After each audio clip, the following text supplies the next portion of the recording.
Kevin Gray Improv Chat. Thank you, female announcer voice. I'll take it from here. Daddy fun.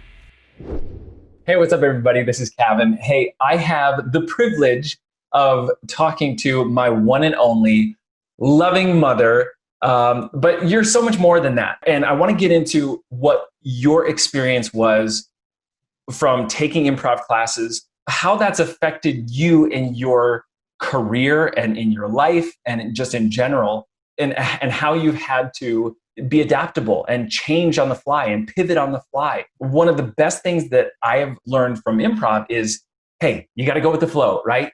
Things happen and it may be something completely different than what you planned, but you've just got to jump on it and take it for what it is. Take whatever you have and make it work. So do you want to tell a little bit about your story? All right. Well, when I was a stay-at-home mom for years, and after my kids went to college and flew out of the nest, as it were, I was looking to get back into the workforce. And I really struggled with being able to present myself and being able to talk to people in a just off-the-cuff manner. I could plan something to say, but boy, if somebody asked me something that didn't fit with my planned script, I froze, and it scared me. Being a student of mine, I know we've had some conversations, and tell this. I love the story that you tell of when after one of the classes and just getting so frustrated and being like, I can't do this. I can't do this. And so I want you to tell that story. Well, we were driving home. First, I didn't want to take improv. I just wanted to see you in action, you teaching other people. And I thought, sure, I'll take the class because then I get to sit in and see what it's like. But oh no. You made me just, Kevin was adamant that I had to be involved. I had to do the activities. And I said, no, I'll just watch. And you said, no, you're in the class. You take part. So I did. It was the one time that I could control you. Is that what it was? Yeah, at least that's my thought process. But go on. You didn't want to be there, like participating, because and I think a lot of people can relate to that in that there's certain circumstances that you find yourself in that I just want to watch. I just want to step back and I just want to watch. I don't want to be engaged in it, especially with improv. And I think a lot of people, when they think of improv, is, oh, you got to be goofy. You need to be this, random character that's on stage and being goofy and all over the place. And it's just, I don't want to do that, And so there's a lot of people that are like that. Yeah. And I remember saying to you, I don't want to be a comedian. I don't want to be funny. And you said this has nothing to do with that. So we get on stage and start to do some of these practices, even the stage could have been just the main floor or a stage. Either way, it just terrified me. And I never knew what was coming. And I couldn't do my preparation like I thought. So we were driving home after one of the classes. And I said, Kevin, I was horrible. This was horrible. I don't want to come to class anymore. And you said, why? And I said, because I can't do it. What do you mean you can't do it? Well, he kept throwing back these questions at me, and I was getting more and more frustrated because all I really wanted him to say was, oh, Mom, you're doing really well. It's okay. You're doing fine, But instead, the questions were, why do you think you're not doing well? Why do you think this was a bad experience, for you, kind of thing? And we began to pick it apart just by those questions. And I realized I'm scared. I'm scared of what I'm going to say. I couldn't just talk off the cuff, as it were. And if my partner that we were working with would introduce a scene that I was totally unprepared for, because I never knew what my partner was going to say, just like in real life. And I would freeze. Well, and that's so frustrating because then you start to get inside your own brain and you start beating yourself up for these reasons that have nothing to do with you in a lot of ways. Obviously, that was one of the earlier classes. And It was. But moving on, I mean, you came back partially under duress, but Well, and basically, being there, you don't have to anticipate. You don't have to think ahead, plan ahead what you're going to say and how you're going to respond, because there's no way you can. You have got to be able to trust yourself that if you're listening to the other person, you can respond. And sometimes it's just the way you feel, getting a feeling within you and going with it and trusting yourself that it's going to be okay. Start talking. Sometimes it was just to start the word. And so great. That's so great. I love that. And what you just said is that connects to my core, especially lately, in that have movement. You know, when I feel stuck, and I just had this conversation with Carter, my daughter, that when you feel stuck and you're frustrated, she was taking a test on when to use effect or affect, effect. She was on question 53. She only had to get 3 in a row correct. Right. And so she was very frustrated, and she was, I can't do this. I can't do it. And so I heard 3 thumps upstairs at different times, like a boom. I'm like, oh, I wonder what that was. And then a few minutes would go by and boom. What is she doing out there? Sure enough, a 3rd one. And then eventually she comes downstairs into my office, and I can tell that she's really upset. And I say, Carter, what's going on? And she goes, and she's almost at the break of tears, right? And she's like, I can't do this. I'm on this test, and I'm on question 53, and all I have to do is just get 3 in a row and stuff. She was so upset with herself. And I said, okay, let's go upstairs. Let's go try it out. And I was thinking, you know what? How can I get her to understand this lesson and be receptive to it? Because right now, when you're frustrated, when you're beating yourself up, you're locked up and you can't move. And you can't see any opportunities. You can't see any ability to get out of that situation or the gold that's in that situation. And we can get to that in a second too. But I pulled her aside. I said, okay, Carter, come here. We went into the loft area, and I turned on some dance music, like, I got this feeling inside my bones, that song. And I'm just dancing. I'm just letting it go. And I'm just trying to be as present with her as possible, because she's standing there, she doesn't want to dance. And she's kind of chuckling at how goofy I am, and I'm dancing and stuff. But I tried to be as just genuine and just safe for her. And eventually by song number 2, she started dancing with me, coercing her. And then we kind of like knocked off the rust, right? And then we went back in there, and then we worked one problem at a time, and she got it within 3 questions. So it talks to the fact of just start speaking. Yes. Right?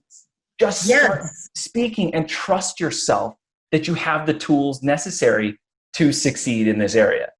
For me, I would shrink inside when I think, I don't know. First thing that would come into my mind was, I don't know how to answer that, or I don't know what to say next. And I would find myself shrinking.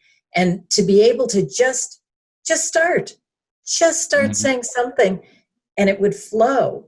It changed the way I approached all kinds of things, going to networking events or going to business meetings, to be able to just be myself. And I never knew how to do that. Really, I never knew that being yourself is pushing yourself forward and trusting that you're gonna be okay. And I never knew that before I got into improv either. I don't think that it's an innate skill that I don't think that there's a lot of people that just know that skill. I think that it's something that you have to be taught. Let's move into what you do right now. I am a college advisor, and so I speak to students either when they're enrolling or when they're in the midst of college, and sometimes when they're about ready to drop out. So I get students when they have all kinds of emotions, and I never know what it's going to be. When I get them on the phone, whether they call me or I call them, I have to be sometimes Dr. Phil, sometimes Oprah, sometimes Ellen DeGeneres, and make them laugh, But mainly, I have to think on the fly. I have to be able to hear what they're saying and respond in a way that will help them, will encourage them, will calm them. There was one story in particular that I remember you telling me, and it stuck with me. Somebody called in and they were very upset. They were just furious with their teacher, I think it was, and furious with the school, and they're going to drop out, and I'm not going to be able to do this. And one of the things that you did, what I thought was really cool that stuck with me, and I may have adapted this story, so correct me if I'm wrong, but what I got from that was that you would listen to them and kind of do the question exercise.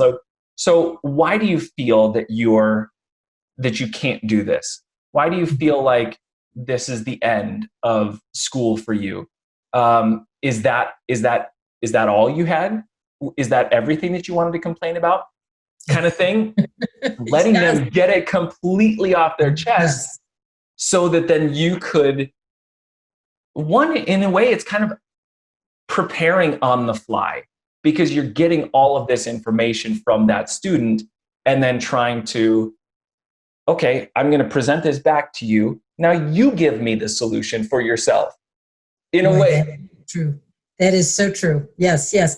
And I always think of it as getting all their cards on the table, because when you're talking to somebody else, you don't know what's hidden. And until you get it all on the table, you can't deal with it. And if you try to, before they've said their piece, if they've said all of it, they can dump on you and you say, and what else? Is that everything? What else? What about this? But once it's all on the table and you say, okay, now let's take a look at what you've said to me, then there isn't a card up the sleeve, so to speak, where you say, okay, you're talking about this. That's something we can fix. We can't fix this. We can't fix it, but we could fix this, and not having any surprise concerns coming up after that really helps. And I don't know if that's where you're going, but it is Absolutely. interesting. I mean, and here's the thing, because all we started with this Zoom call was the idea of adaptability and being able to pivot on the fly. And so one of the things that I love about these interviews and talking to people like you is seeing where it goes. And that is life. That is adaptability. That is pivoting on the fly and going into it. And, what you just described too is such a great, sales technique, And when I say sales, I mean, a lot of times when people think of sales, they think of this sleazy, like, I'm going to get your money.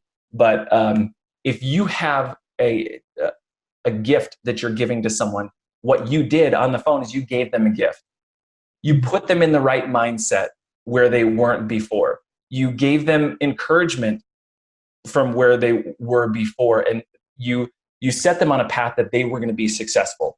And I thought that was really, really cool. And if you didn't have the ability to adapt and pivot on the fly, if you thought they were going to be calling in and they were happy and that kind of thing, you assumed that they were going to be happy, and then they called in and they're all upset.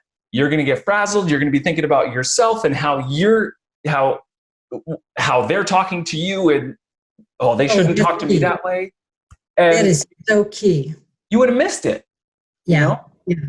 I think what you said there, the idea that you'd be thinking about yourself, and that's exactly what would freeze me up, is that I was thinking about myself. How will I sound? Do I have the right answers? Can I say the right thing?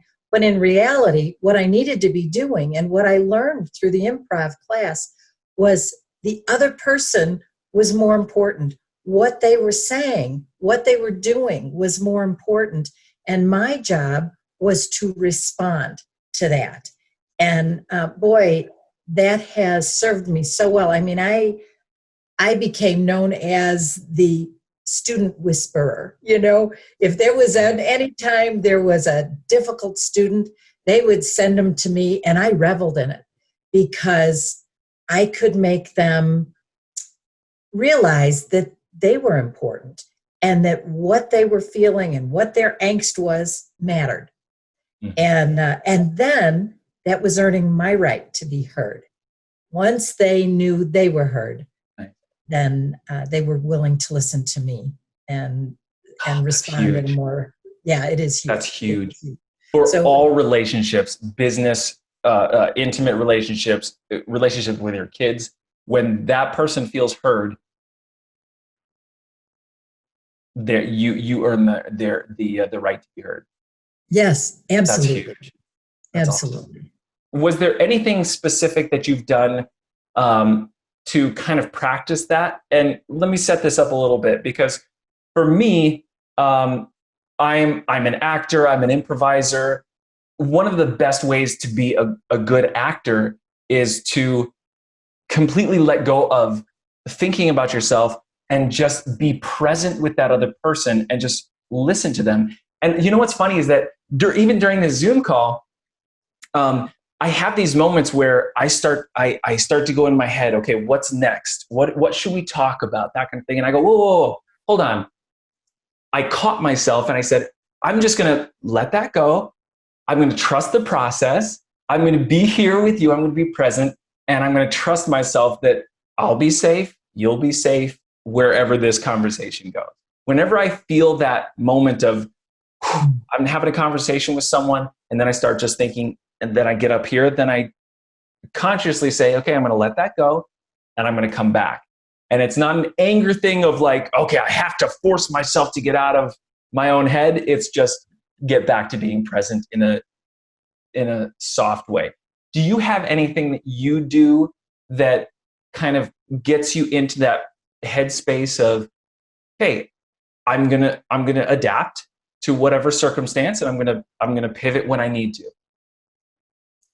You know, that's a really good question. I never thought about that before, but what popped into my head is that I used to, I don't do it anymore, but I always go back to it in my head. I have little sticky notes that say how, what, and why on my computer. Mm. And so when I'm talking to someone, it reminds me I need to hear from them. So I will start with one of those words, having no idea what's going to follow what. And it comes out, well, what did you think about that? Or why did you think you did poorly in such and such? Is it very much like what you did with me in the improv? So, or how, yes, right? How, what, how, or why?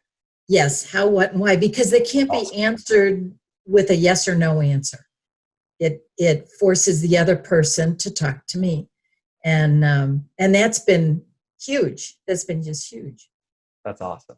That's awesome. I love talking to you, Mom. This is so great, guys. There's some gold in this interview, and if you go back and watch this, if you got something out of this, go back and watch it. You know, post a comment below.